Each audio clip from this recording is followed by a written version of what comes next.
Virginians, thank you so much. All of you all are too kind. And Paige and I appreciate all of you all. So many of you all traveled such a far way to be here. Tonight is not the celebration we were hoping for. Candidly, this wasn't the speech I was hoping to give. Yes, there are a few numbers left to count, but it looks like we're going to come up a few votes short. We knew when we started this campaign it was going to be tough. We knew we were fighting the tides of history, and we knew the other side would be motivated, well-funded, and organized. Virginians, I really wanted to win this one because Virginia's safety has always been my mission. I have such reverence for our laws. I know I'm the first child of an immigrant ever elected as Attorney General. As many of you all know, my family from Cuba. It's a different type of candidate that's run for Attorney General before, and oftentimes when I travel to rural parts of the state, they would say, what kind of name is Miyares anyway? And I'd say, well, it's a Southern name. Really deep South. But I became a lawyer because of someone who's not here tonight, my Uncle Angel Miyares, who when he was a young man in Cuba was taken away in the middle of the night, suffered the humiliation of a mock execution. He always taught me the reverence of what our country is, that we're rules of law, not men. After law school, I found my way to being a prosecutor. I sat with the victims. I fought in court. It was the most fulfilling job I've ever done in my career. Thank you to Harvey Bryant and Colin Stolley. It was the most fulfilling job of my career until you, Virginia, made me the top law enforcement official in Virginia. What an honor. What an honor it is to be your Attorney General.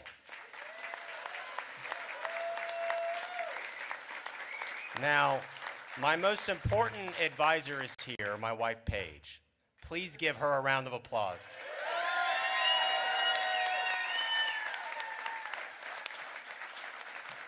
She's my most important advisor, and she's the CEO I most admire.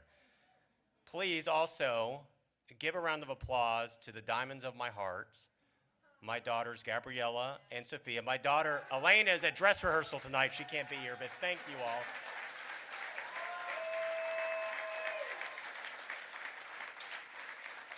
These strong women deserve applause because, candidly, they've tolerated me, their daddy, and their husband from being gone all the time these last 4 years as I threw myself into the job of being your Attorney General. They knew serving Virginia was a calling and an opportunity. I'm so grateful that my family embraced it. We changed the Attorney General's office completely, and I have to give a quick remark to the remarkable men and women that I got to lead every day in that office.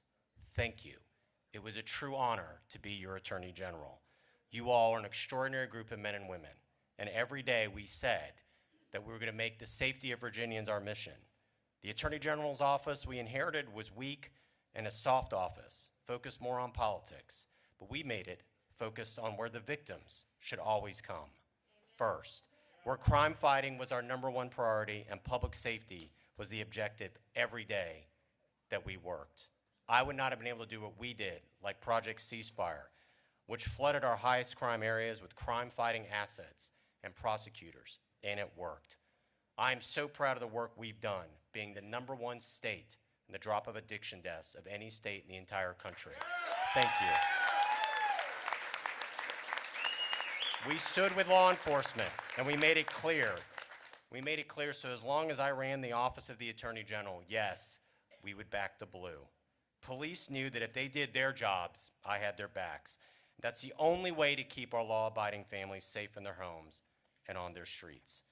But getting tough is not just about prosecuting and policing. It's also recognizing that the family unit is the key to our safety and security, and realizing the Commonwealth of Virginia has to do the right thing and set the right example.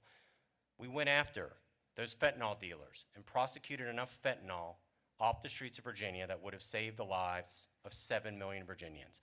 We launched One Pill Can Kill as well to educate our kids. We went after the big pharmaceutical companies that had pushed OxyContin into so many of our communities and treated Virginia like it was a chemistry experiment.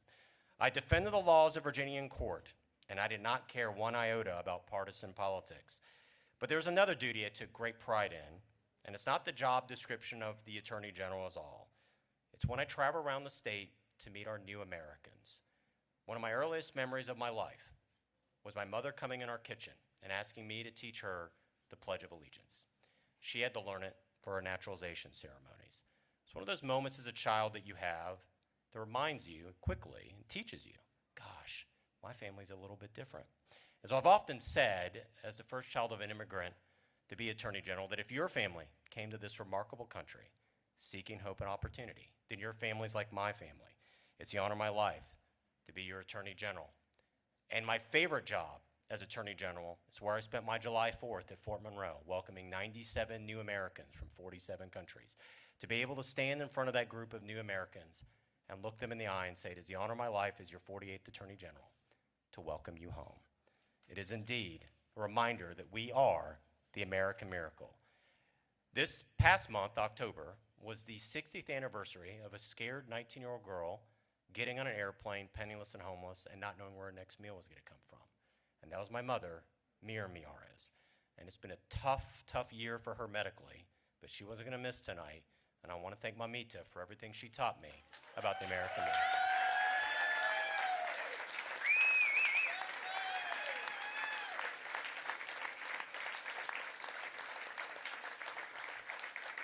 She faced down Castro and so much in life, and she's been an incredible example for me. Now, one of the things I'm most proud of about this campaign is that we won so many votes from the freedom seekers of Virginia. People who hailed from countries all over the globe came up to me on the campaign trail, whether they're from Nicaragua or from Vietnam or from China, to tell me how excited they were to support our campaign. And I was honored to have their confidence. And I will work to keep these new Republican voters in my party every day after today. Listen, Virginians, politics is like a pendulum. The public sentiment swings one way and then the next. Tonight, it swung a little bit too far in the wrong direction, in my opinion. And folks, it will swing back. It always does. The Democrats that have won tonight need to remember that as they govern. The people of Virginia do not want an extreme agenda. They do not want a government that divides us. They do not want a partisan radical approach out of the people they are sending to Richmond. They want both parties to work together. I keep a sign in my office in Richmond. I see it every day when I sit at my desk. It's my favorite quote from Thomas Jefferson, and it is this: I have never found a difference of opinion in politics, in philosophy, or religion as cause to withdraw from a friend. It's just the idea that we're so much more than our political divides. We are Americans. And a wise Marine once told me that if you walk at Arlington National Cemetery and you see those crosses and those stars of David's, you do not see an R or a D next to anyone's name.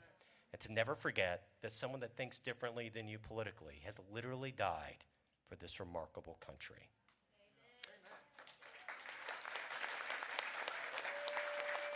And so, as the hallmark of our democracy, I wish Jay Jones the best in this new job. I know given the circumstances of the last 6 weeks, many of my supporters will find that difficult. But the reason I wish Jay the best is because we, the people of Virginia, need it. We need an Attorney General who will focus every day on keeping us safe. It is my sincere hope that Jay does that. As I've said before, the least of these deserve the best from us. Folks, I do not know what my next chapter will be, but my chapter is not over. And Virginians, Republicans, we are down, but we're not out.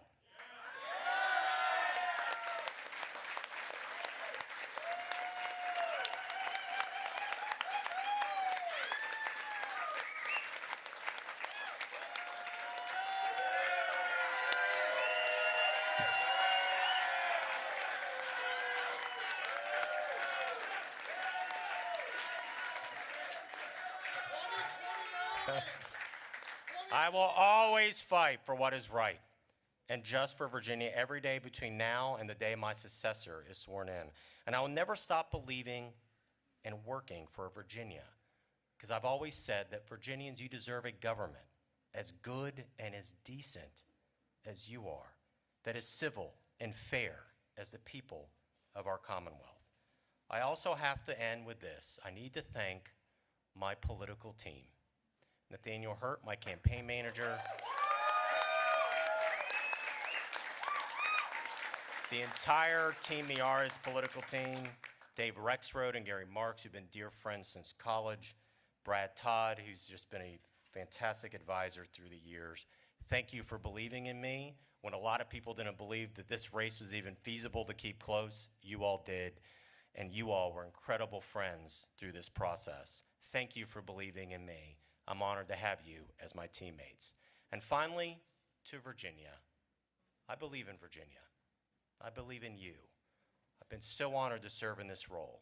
So honored by every Virginian that stood with me, that would come up to me whenever I just run to the grocery store and say, I'm proud of you, I'm praying for you. It meant so much to me. I'm so humbled, Virginians, by your persistence, by your decency, by your goodness. It has truly been the honor of my life to be your Attorney General. Thank you. We'll see you in the future. God bless you.